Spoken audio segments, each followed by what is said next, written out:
Bem, então, só lembrando, né, que na semana que vem já começa, então, as representações, né, do seminário do Pequenas Cidades. Então, espero, né, que os dois primeiros grupos já estejam aí praticamente encerrando o preparo do seminário, né, para trazer aí para a gente os, os textos, né?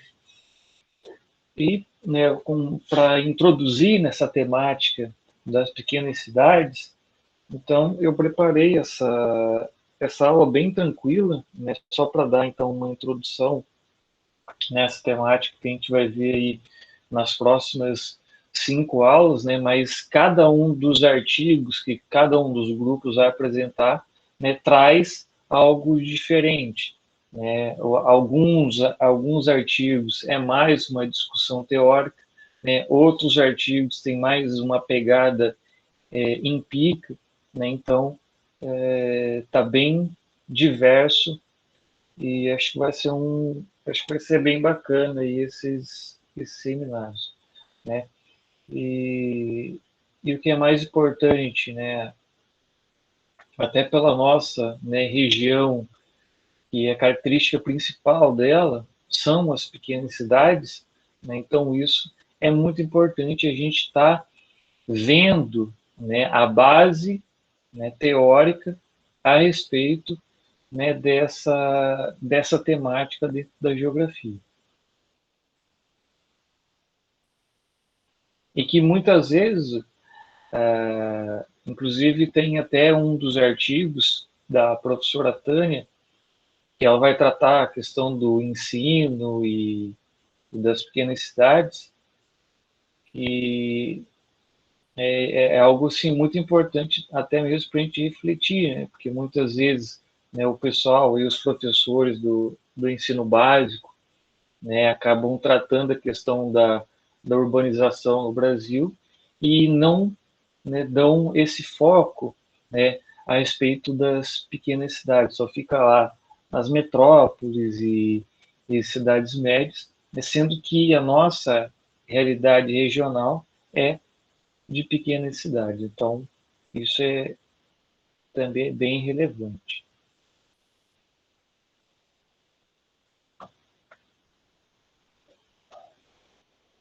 Então, como eu disse, né, essa é apenas uma aula introdutória, né, porque vocês é que vão aprofundar nessa questão das pequenas cidades ao longo aí das 5 aulas que vocês vão estar apresentando esses seminários.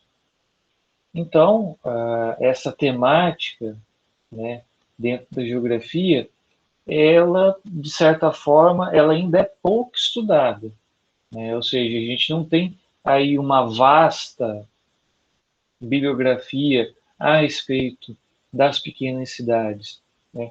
Mas, né, logicamente que é importante a gente considerar, né, da mesma forma que a professora Tânia coloca, né, que as pequenas cidades, então, elas tiveram um papel fundamental nesse processo de urbanização aqui no Brasil, né, principalmente aí na segunda metade do século XX e principalmente no século XXI, né, que essa é uma realidade, né, de grande parte do território brasileiro que é composto, né, dessas pequenas cidades, né, dessas localidades centrais. Né? Então, discutir, né, essa especialização desses pequenos núcleos urbanos põe em evidência, então, os aspectos multifacetados dos processos econômicos, sociais e políticos. Né? Ou seja, então, cada uma dessas pequenas cidades, ela possui, então, uma convergência de uma série de processos. Né? Quais são esses processos? Processos econômicos, sociais e políticos. Então, por mais que seja reduzida, né, tanto as funções quanto até mesmo o número de habitantes dessas cidades, cada uma delas vai ter os seus elementos vinculados a esses processos econômicos, sociais e políticos. né? Até porque é isso que conduz à sociedade, né? Não existe uma sociedade, né, sem essas conexões. Então, é por isso que a autora ela traz então esses processos. Mas quais são esses processos, né? Um exemplo muito importante, a desconcentração da indústria, né? Esse é um dado muito importante, né? Porque se lá na virada dos anos 70 para os anos 80, a gente teve um processo.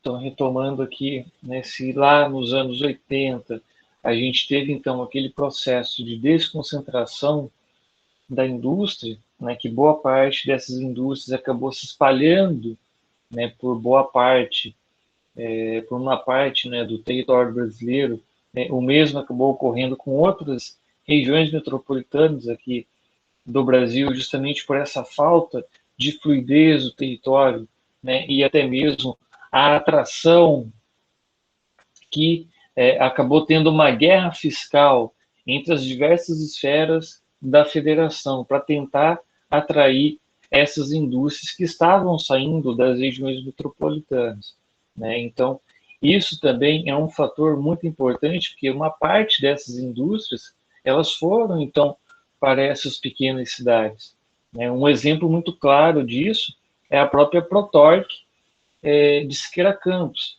né, que era uma pequena mesmo, indústria que era lá de Curitiba e que depois, justamente nesse processo, veio para Siqueira Campos, né, justamente em virtude ali da oferta, né, de terreno, de isenções fiscais que a prefeitura municipal acabou cedendo, então, para a família Bonilha, né, que é dona do grupo Protorque, né? Então vejam, né, que tudo aquilo que começou lá no final dos anos 80, né, vejam hoje a dimensão que é a Protorque hoje para a região, né, e o tanto que é a maior produtora, né, de motopeças aqui da América Latina, se não me engano. Então, tudo isso está vinculado justamente a esse processo de desconcentração da indústria, ou seja, então, justamente pela capacidade, né, de oferecer uma mão de obra barata, incentivos fiscais, né, e até mesmo certas melhorias na estrutura viária, que ocorreu lá nos anos 90 também, em virtude da privatização das rodovias, teve uma certa melhoria, né, dessa parte da estrutura aqui no Brasil, e isso acabou, então, facilitando todo esse processo de desconcentração da indústria. E, justamente, né, também a ampliação e diversificação dos complexos agroindustriais e sua articulação com a concentração fundiária, né? Esse processo acabou ocorrendo principalmente a partir dos anos 2000, né, quando a gente tem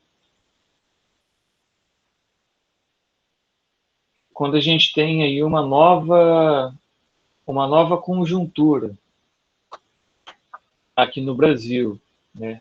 Uma vez que a partir de 2013 a gente tem, né, o PT no poder com toda a sua plataforma, né, desenvolvimentista, né, com muitas questões, né, diferentes da própria vinculação, né, que foi os dois governos, né, do FHC, né, e que o PT acabou aproveitando, né, de todo o cenário da alta das commodities, o próprio crescimento da China foi bastante preponderante para o Brasil conseguir desenvolver o seu complexo agroindustrial e, atrelado a isso, a política de crédito rural, principalmente o Pronaf, que foi aprofundado durante o governo do PT. Então, tudo isso acabou facilitando a ampliação desses agroindustriais. E justamente pela proximidade, né, dos espaços rurais para com essas pequenas cidades, então isso acabou então facilitando o processo de implantação de várias plantas do setor agroindustrial nessas pequenas cidades, né? Isso acabou, de certa forma, dando uma certa dinamicidade econômica para esses municípios, né? E isso é muito relevante também aqui na nossa região, porque a gente passou também de uma forma muito intensa por esse processo de avanço do complexo agroindustrial.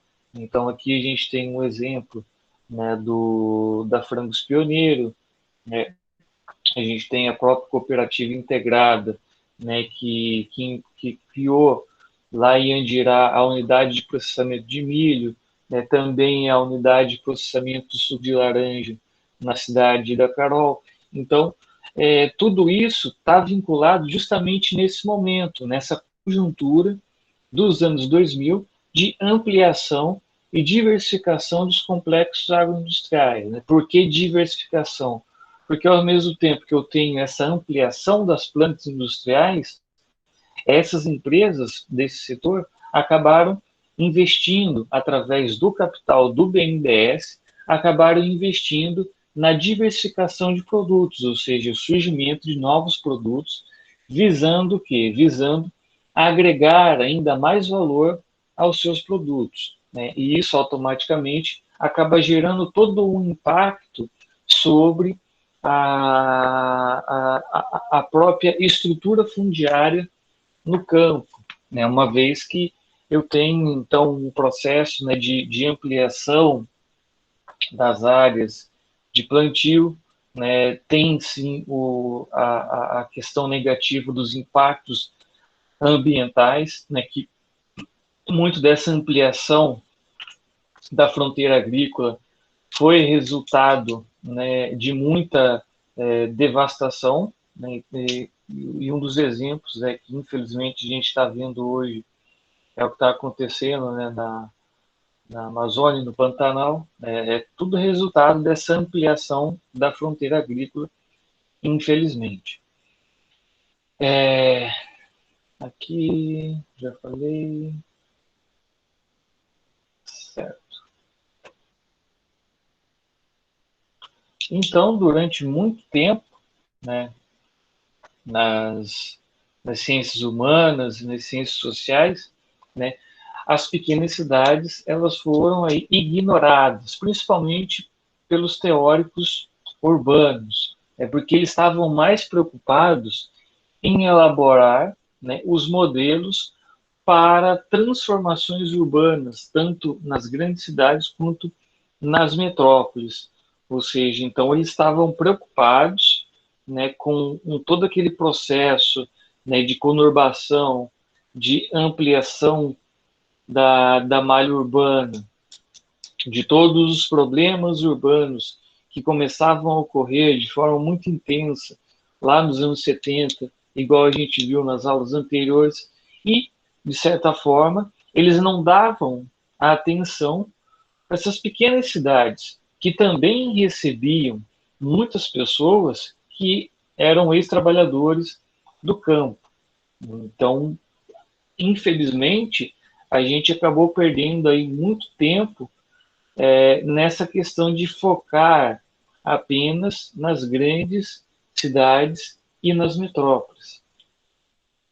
Agora, a professora Tânia, ela aponta que as análises e abordagens do nível metropolitano, lógico que elas são fundamentais, mas as pequenas cidades também, né? Porque se a gente não faz essa abordagem, né, a partir das grandes metrópoles, né, e também uma abordagem que considere as pequenas cidades nas suas dinâmicas locais, a gente vai estar então considerando que o espaço ele é homogeneizado, né? Ou seja, então, a gente não pode trazer uma realidade metropolitana e tentar transplantar ela para uma realidade das pequenas cidades, né? Justamente por isso, porque o espaço geográfico ele não é homogeneizado, ele não possui uma característica, né, tanto das suas formas, né, dos seus objetos, dos seus sistemas de objetos,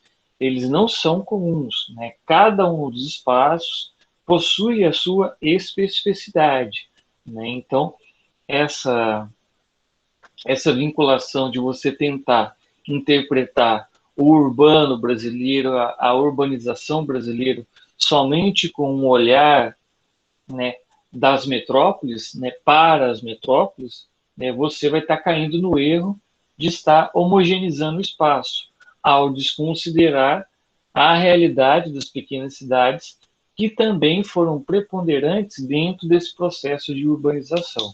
Então, é isso que a professora Tânia chama muito a atenção.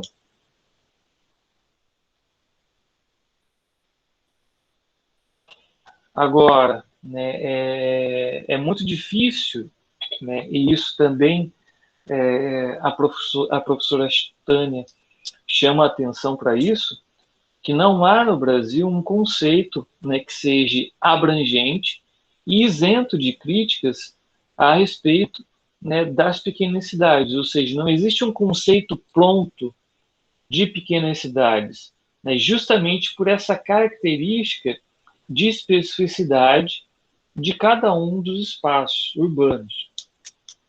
Porém, né, quando a gente utiliza esse termo, não significa considerar apenas pequenas aqueles municípios que têm um número reduzido de habitantes. Não é essa vinculação que a gente faz, né? Aí vem a saída, né, que a professora Tânia coloca, né, que a gente tem que fazer o contrário. A gente não pode se apegar, né, a esse dado da quantidade, do número de habitantes, para delimitar o que é e o que não é uma pequena cidade, né?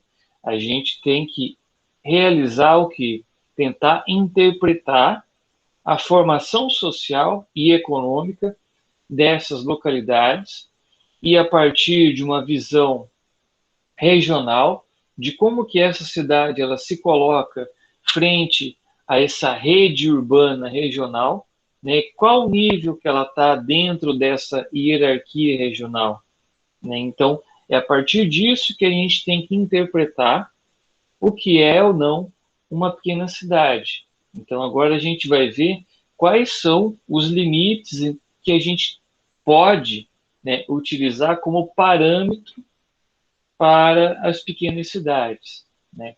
Então, aceitar apenas número para considerá-lo, né, como grandes, médios ou pequenos, conduziria a uma interpretação equivocada. Então, vejam só, da mesma forma, se você tentar entender o urbano aqui no Brasil a partir somente do olhar para com as metrópoles, né, e não olhar para as pequenas cidades, você vai estar caindo num equívoco muito grande. Da mesma forma, né, que você tentar interpretar essas pequenas cidades a partir somente do número de habitantes, né, você também vai estar cometendo esse equívoco. Por quê? Porque devido à generalização de núcleos, né, que apesar de possuir um contingente populacional quantitativamente semelhante, são diferentes o quê? No que eles são diferentes? Na sua gênese e na sua dinâmica econômico-social. É porque muitas vezes o que pode ocorrer? Se a gente ficar preso, né, na questão do número de habitantes, a gente não vai estar considerando os elementos da dinâmica econômica e social dessas pequenas cidades. O que isso significa? É que eu tenho municípios que possuem, né, uma série de fatores que acabam atraindo serviços, comércios, né, tudo isso, de certa forma, ampliando o seu poder de atração. E, logicamente, se a gente pensar dentro de uma estrutura da rede urbana regional, né, dentro do seu nível hierárquico, esse município que possui esse poder de atração, né, então ele já está num outro, né, patamar. Né? O que eles colocam, então, como pequenas cidades? São aqueles municípios que conseguem oferecer o mínimo para a sua população conseguir, né, sobreviver. Ou seja, então, aquela pequena cidade que só tem lá um mercadinho, tem lá um banco, mas não tem um número, né, significante de serviços especializados, né, que não tem, então, um poder de atração regional, que possui ali uma limitação frente à estrutura hierárquica da rede urbana regional. Então, é dessa forma que a professora Tânia ela coloca a respeito dessa abordagem e desse olhar que a gente tem que ter a respeito das pequenas cidades. Ou seja, então ela está chamando a nossa atenção para a gente não ficar preso apenas na questão, né, da quantidade de habitantes, porque erroneamente, né, dentro de alguns estudos da geografia, né, coloca-se que as pequenas cidades são aquelas que têm até 50 mil habitantes. Né? Mas quem faz esse tipo de afirmação desconsidera totalmente, né, a realidade desses municípios que podem ter lá os seus 40 mil habitantes, mas ter um poder de atrair fluxos, né, de atrair serviços, né, muito grande dentro dessa perspectiva da rede urbana regional. Então, você limitar essa questão do conceito da rede urbana a número de habitantes é uma limitação muito grande e você não vai estar conseguindo captar a realidade daquele conjunto de municípios.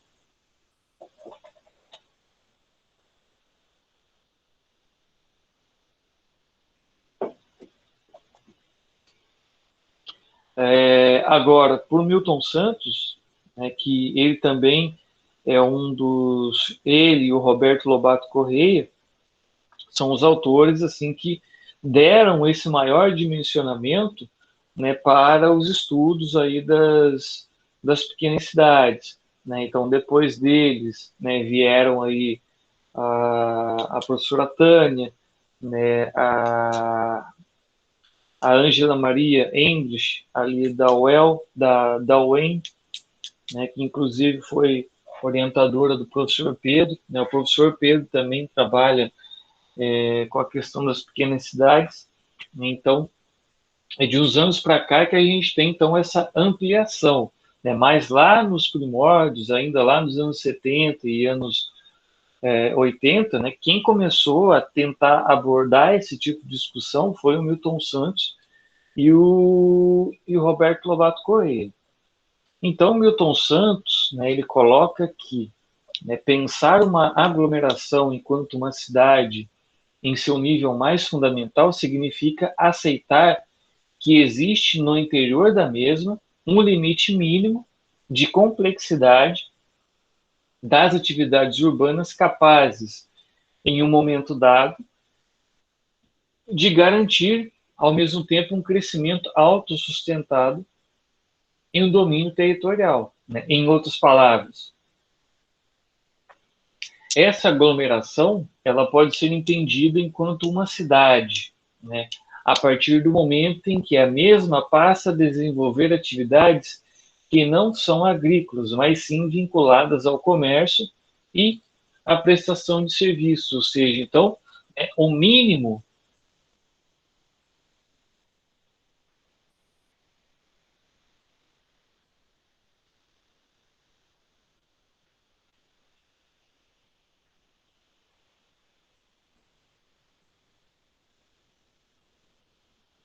Ou seja, então, o mínimo, né, para que o Milton Santos, né, acaba colocando, né, para você então considerar, né, como uma aglomeração, uma cidade, né, com as mínimas condições, é isso. É quando essa cidade ela passa, então, a ter a sua vinculação com o comércio e também com a prestação de serviços, ou seja, ela consegue oferecer um mínimo de serviços para as pessoas que estão ali naquela aglomeração. Então, é isso, né, que significa esse fator limite, ou seja, então, é a partir desse ponto, né, que se considera, então, essa aglomeração enquanto cidade.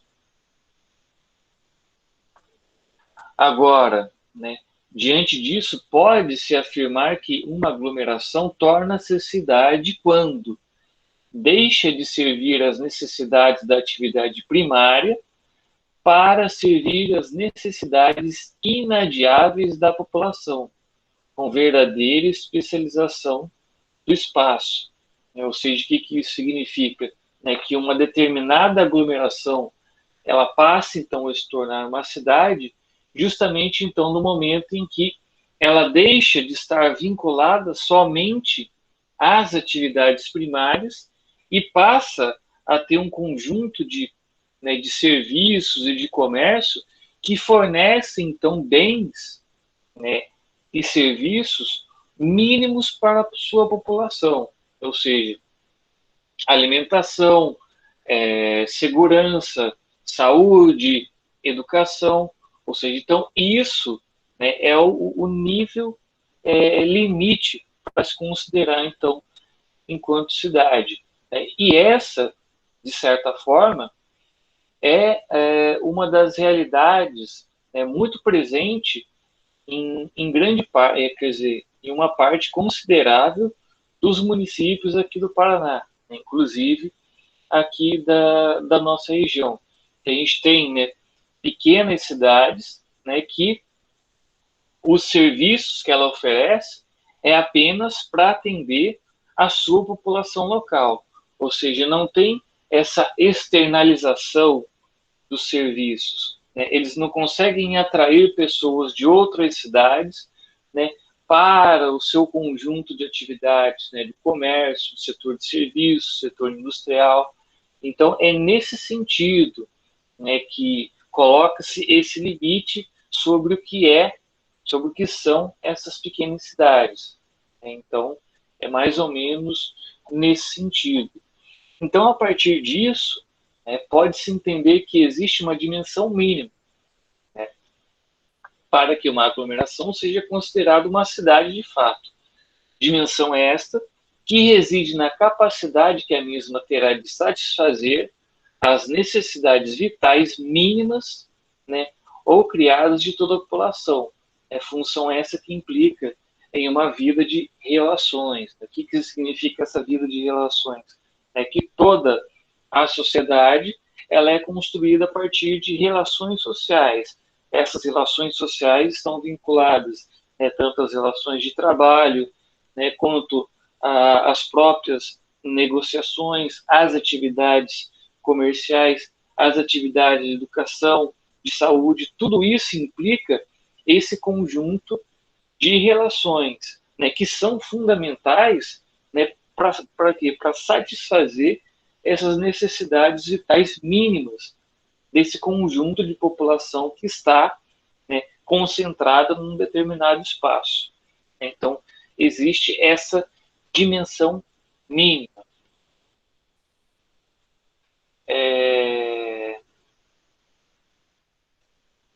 Note-se, né, isso também a Tânia acaba colocando, né, que o Milton Santos ele está analisando o mais baixo escalão urbano.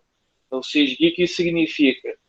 O nível limite para se considerar uma cidade.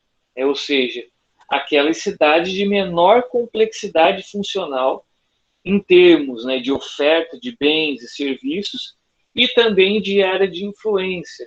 Né? Como eu disse, é uma realidade assim, muito característica aqui das cidades do Paraná, né, de conseguirem oferecer apenas né, ali um pequeno mercadinho, né, tem ali uma quitanda, tem ali uma farmácia, é, não tem nenhuma atividade industrial relevante, apenas, né, naquele núcleo, não tem essa capacidade de atrair ou pessoas de outras localidades para estar usufruindo daqueles serviços, né? Então, esse é o nível mínimo, né, que para ser considerado, então, uma cidade. Então, é nesse sentido que o Milton Santos ele coloca essa questão. Né? É por isso que a autora, né, coloca que o Milton Santos, então, ele está analisando esse baixo escalão urbano, ou seja, é aquele limite para se considerar, então, uma cidade. No entanto, para Tânia, dentro do que se tem denominado de pequenas cidades, né, nós vamos encontrar, né, vejam só, desde aquelas com o limite mínimo de complexidade das atividades urbanas, até aquelas, né, onde tal complexidade é bastante acentuada, né, refletindo inclusive diferenças do ponto de vista populacional, né, demonstrando então a variedade de condições e elementos que caracterizam essas cidades. Né? Ou seja, então, eu tenho uma diversificação muito grande dentro desse núcleo, né, das pequenas cidades, ou seja, aqueles núcleos urbanos que possuem aquele mínimo de atividades, né, outras pequenas cidades que já conseguem ter um nível um pouco maior de complexidade dos seus serviços, né, e é nesse sentido, então, que a professora Tânia coloca. Né, e a partir, né, das constatações, né, da Tânia, do Roberto Lobato e do Milton Santos, é possível constatar que o caminho para análise e caracterização, né, de uma cidade como sendo pequena seria a compreensão da sua inserção, né, numa dada área, região ou rede urbana. Então, o que isso significa? É para a gente entender realmente, a colocação daquele município, né, enquanto pequena cidade, a gente tem que tentar observar ele a partir do conjunto todo de municípios na região. É para a gente conseguir observar se ele realmente não exerce nenhum fator, né, de atração sobre os municípios vizinhos, né, como que está o seu setor ali de serviços, qual é o nível de complexidade tecnológica dos serviços que ele oferece. Então, é por isso que se coloca, né, toda essa questão da, da dimensão regional. Né? Agora, quando a gente olha aqui para a nossa região, né, das 5 micro-regiões que compõem a mesorregião norte pioneiro, a gente observa que em cada uma das micro-regiões a gente tem ali um município, né, que possui uma complexidade dos seus serviços e que consegue, então, esse poder de atração regional. Então, aqui, se a gente observar, na micro-região de Venceslau, coloca-se, né, micro-região de Venceslau, mas, né, Venceslau acabou perdendo o seu poder de atração para Siqueira Campos, né, devido a todo aquele motivo, né, que eu destaquei aí anteriormente. Né, o poder que a Protorque tem, né, de atração de pessoas, de capital, de serviços, né, naquele espaço urbano. Então, isso que acaba dimensionando. Agora, um município, né, que se encaixa muito bem dentro dessa questão do limite mínimo, para se considerar uma cidade, tanto Santana do Itararé quanto São José da Boa Vista são assim municípios que conseguem oferecer o mínimo, do mínimo para a sua população. Então, acaba, né, se encaixando muito bem dentro dessa questão, né, de pequenas cidades, né? Também, quando a gente observa a microrregião de Jacarezinho, que também perdeu a centralidade para Santo Antônio da Platina, né, a gente então consegue ter esse olhar, né? Ali a gente observa, né, Barra do Jacaré, né, a Barra do Jacaré, que um município também que está ali naquele limite, né, conforme o Milton Santos apontava. Agora, quando a gente olha para a microrregião de Cornélio, a gente observa também várias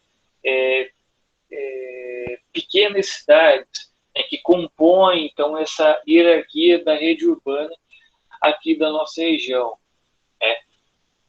Depois ali a gente tem a microrregião de Açaí, que também possui ali aqueles municípios, né? Nova Santa Bárbara, Santa Cecília do Pavão, tudo cidadezinha, bem pequenininha, que possui ali um nível bastante delimitado dos serviços, né, do comércio, com não tanto, que não possui uma complexidade tecnológica dos serviços, onde Uraí, quer dizer, Açaí, passe então a exercer esse poder de atração regional, nesse limiar.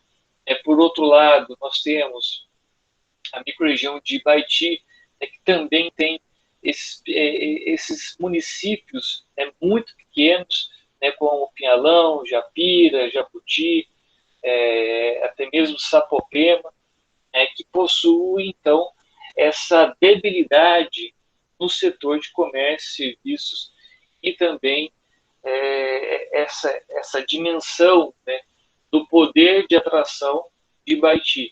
Lógico, né, quando a gente olha na estrutura regional da nossa região, o poder de atração, né, dos principais municípios aqui dessa região está ali na disputa, né, entre Santo Antônio da Platina e Cornélio.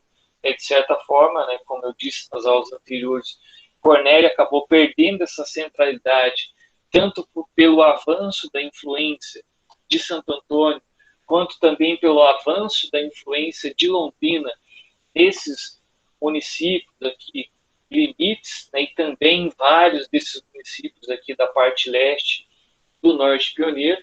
Então, isso acabou limitando essa área de influência de Cornélio Procópio. Mas tanto Cornélio quanto Santo Antônio da Platina possuem uma alta complexidade dos serviços, e também do setor industrial. Então, é por isso que não existe, né, um conceito muito delimitado e que seja abrangente a respeito das pequenas cidades. A gente tem que olhar, então, essa questão da complexidade dos serviços que são oferecidos e do poder de atração desses municípios. Alguma dúvida, pessoal?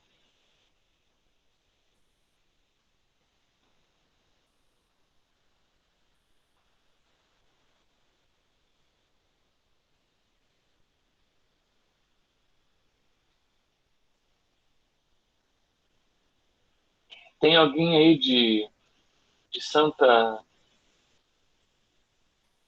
Cecília do Pavão? Não, na nossa sala não, professor. Não? O Paulo é da onde mesmo, Paulo?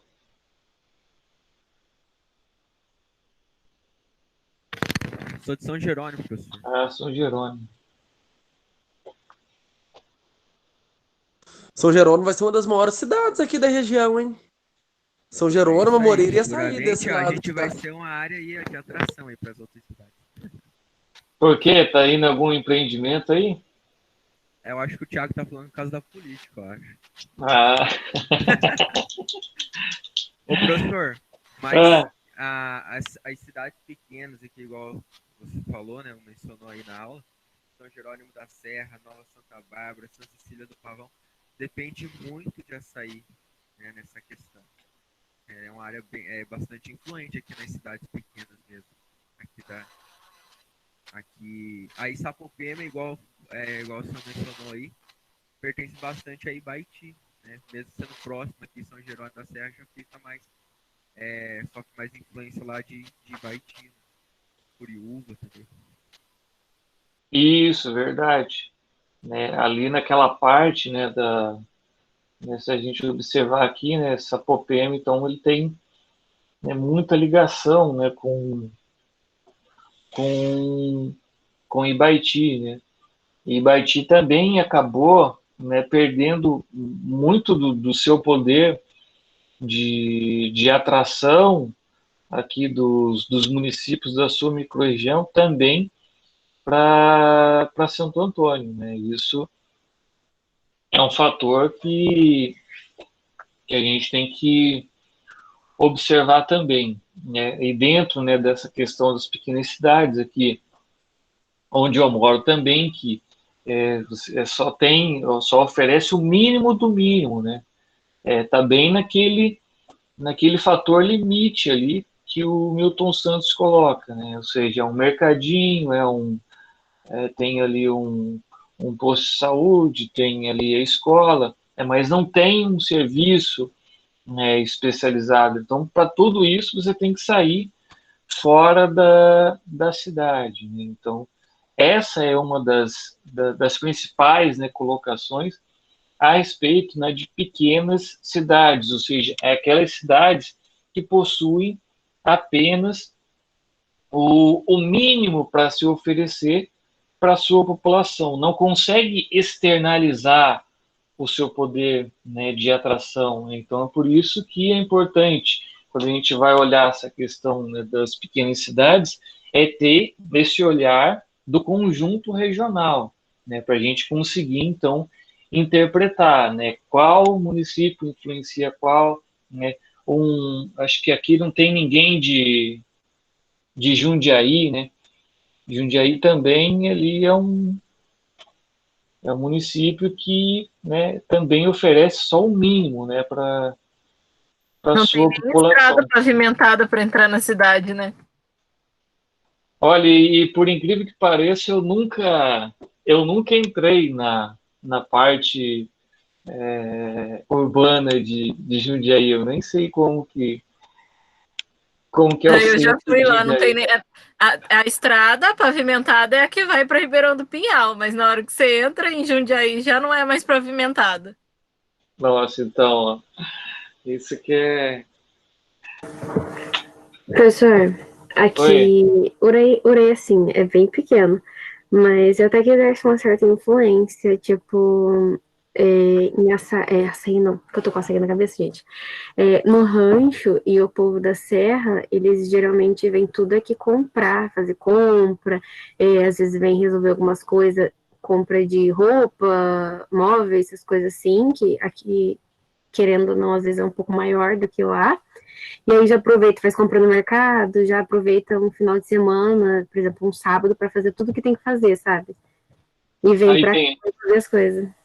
aí tem banco ou não?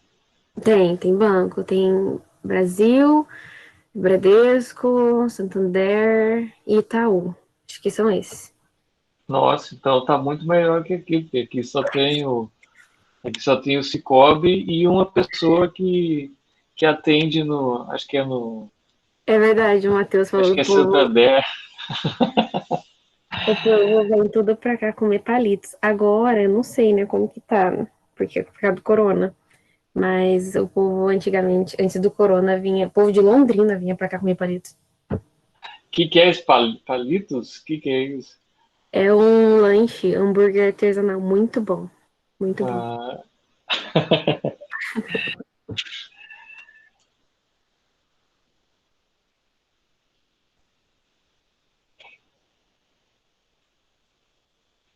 mas é isso, né? Então, e daí eu não sei se vocês se lembram, né, no ano passado, né, quando saiu aquela ameaça, né, de juntar os municípios que não tinham, né, que não encaixavam, né, dentro das especificidades lá do número de habitantes, da receita que o município gerava. Então, né, isso deu um bafafá, né? Inclusive, parece que, acho que em torno de 100 municípios aqui do Paraná, eles iriam acabar virando distrito, né? Inclusive aqui, a minha cidade também iria virar distrito de Joaquim Távora, né? Então, olha só que... Santa Cecília, Nova América aqui perto de nós, Nova Amélia, né? Isso, exatamente, Thiago. Todas essas pequenas Rancho cidades aí, Alegre. isso, tudo isso ia virar distrito, né? Mas, né, acabou não vingando muito essa ideia do governo, né? Mais alguma questão, pessoal?